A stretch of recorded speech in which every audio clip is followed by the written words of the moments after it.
विश्व के इतिहास में करीब 4 वर्षों तक चले फर्स्ट वर्ल्ड वॉर। ये वॉर दुनिया का नक्शा बदल कर रख दिया था। ये वॉर 28 जुलाई 1914 से 11 नवंबर 1918 के बीच लड़ा गया था। इस लड़ाई में विश्व ने विनाश की उस तस्वीर को देखा जिसको दोबारा नहीं देखना चाहेगा।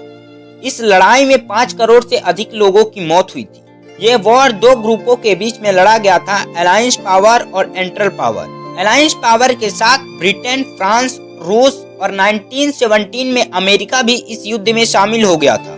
और एंट्रल पावर के साथ ऑस्ट्रेलिया, हंगरी, जर्मन, बुल्गारिया और ओटोमन जैसे देश थे। अब सवाल ये उठता है कि ये वर्ल्ड वॉर हुआ क्यों था। तो चलिए जानते हैं हम इस वीडियो में कि आखिर ये वर्ल्ड वॉर हुआ क्यों था। साल 1914 में यूरोप का नक्शा कुछ ऐसा दिखता था। बीच में एक बड़ा ऑस्ट्रो हंगरी एम्पायर था जो आज के ऑस्ट्रो हंगरी से कई ज्यादा बड़ा था, और जर्मन का जो एम्पायर था वो आज के जर्मन से काफी बड़ा था। और उस समय पोलैंड का कोई देश नहीं हुआ करता था। रशिया में रशियन एम्पायर था और टर्की में ओटोमन एम्पायर था। इसके अलावा यूके और फ्रेंच थे। साल 1878 रशिया एम्पायर और ओटोमन एम्पायर में एक जंग छिड़ गई। ओटोमन एम्पायर एक तरफ था और रशिया एम्पायर दूसरी तरफ, जो बाल्कन की मदद कर रहा था ओटोमन एम्पायर से अलग होने में। इस जंग के दौरान 1878 में ट्रीटी ऑफ बर्लिन साइन की गई थी। इस ट्रीटी के अनुसार ऑस्ट्रो हंगेरिया एम्पायर को एक हक दिया गया था। बोस्निया का जो रिलीजन है उसको एडमिनिस्ट्रेशन कर सकता है टेम्परेरी, लेकिन ये ऑफिशियली ओटोमन एम्पायर का ही एक पार्ट था। लेकिन 1908 में ऑस्ट्रो हंगेरिया एम्पायर ने बोस्निया और हेजेगोविना को एनेक्स कर लिया था। उस समय में ये पॉलिटिक कानून जो बड़ा इंटरेस्टिंग है देखना। ओटोमन के सुल्तान कान पकड़कर खड़े हैं और हेल्पलेस फील कर रहे हैं क्योंकि ओटोमन एम्पायर के अंदर इंटर प्रॉब्लम आने लग गई थी। इस समय में बुल्गारिया आजाद हो गया था ओटोमन एम्पायर से और एक देश बन गया था। अब यहाँ 2 डील होती है। पहली, ऑस्ट्रिया हंगरी ने फॉरेन मिनिस्टर ऑलवेज रसिया के साथ बात कर ली थी कि रसिया इससे कोई ऑब्जेक्ट ना करे। हम आपको पहले ही बता रहे हैं कि हम इस देश में कब्जा करेंगे, और रसिया ये बात सुन भी लिया था क्योंकि रसिया को रिटर्न में कुछ और ही चाहिए था। ये जो ब्लैक सी और सी ऑफ मार्मा के बीच जो एरिया दिख रहा है वो जो रसिया इस ईस्टर्न बुट को ओटोमन एम्पायर से छीनना चाहता था। तो रसिया ने ऑस्ट्रो हंगेरिया एम्पायर से कहा हम इसे छीनेंगे और तुम कुछ मत कहना, और तुम वहाँ बोस्निया देश में कब्जा जमा लो, हम तुम्हें कुछ नहीं कहेंगे। ये दूसरी डील थी, पर रसिया के रहने वालों ने इस वॉर के अपोजिट हो गए और रसिया एम्पायर को ऑलरेडी कमजोर होना पड़ा। उसे लोगों की आखिरकार सुननी ही पड़ गई। अब आता है 1909।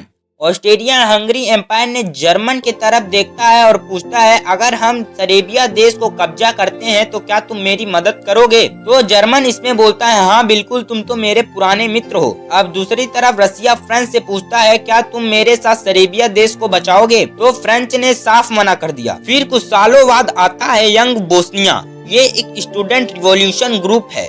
इसका मकसद है आजाद देश बनाना। ये चाहते हैं कि अखंड साउथ स्लेविक राष्ट्र बने, यूगोस्लाविया। 28 जून 1914 को ऑस्ट्रो हंगरी के जो प्रिंस हैं फर्डिनांड, वो अपनी पत्नी सोफिर के साथ बोस्निया एनेक्स टेरिटरी में सफर करने जा रहे होते हैं। 6 बोस्नियन रिवॉल्यूशन ने प्लान किया कि वो इन्हें मारेंगे।